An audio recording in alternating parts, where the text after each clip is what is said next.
High, আমি সুপর্ণা। এখন তো তালের সিজন চলে এসেছে, তাই তাল দিয়ে আমি বানিয়ে নেব তালের বড়া। তার জন্য আমি তালটা চেঁচে নিচ্ছি। এইভাবে আমি তাল চেঁচে নিই। এবার এখানে 2 কাপ আটা নিয়েছি আর 1 কাপ নিয়েছি ময়দা। এটাকে আমি ভালো করে চেলে নেব।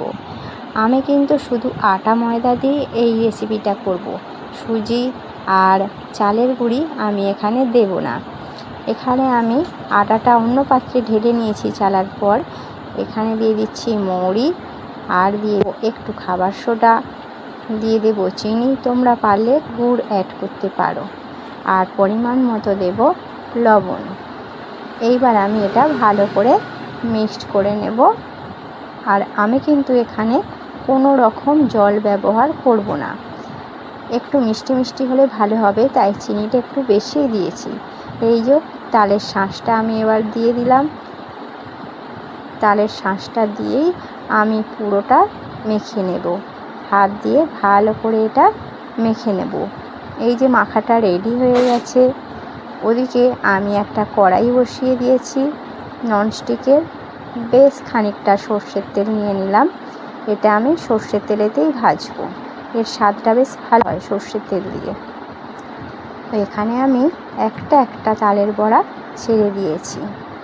দেখো, এইবার লাল লাল হয়ে এসেছে বড়াগুলো। কেমন দেখতে লাগছে বলো তো? এই বড়াগুলো ঠিক যেন গোলাপ জামুনের মতো। তোমরা কিন্তু এটা বানিয়ে দেখো, খুব ভালো লাগবে। সাধারণ উপকরণ দিয়ে হয়ে যাবে। তো বড়াগুলো লাল লাল হয়ে গেছে।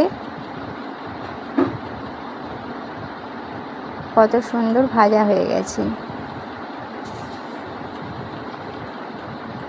তাল দিয়ে কিন্তু অনেক রকম বানানো যায়। একদম রেডি হয়ে গেছে। এইবার আমি এগুলো অন্য পাত্রে তুলে নেব।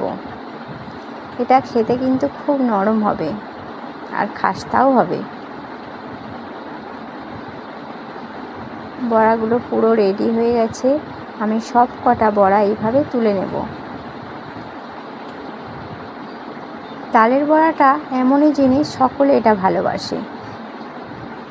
আমি তুলে নিয়েছি বড়াগুলো। এইবার আমি দেখে নিই বড়াগুলো কেমন হয়েছে। দেখো কত সুন্দরভাবে বড়াগুলো তৈরি হয়ে গেছে। তোমরা এইভাবে বানিয়ে দেখো আর আমাকে লাইক কমেন্ট করো।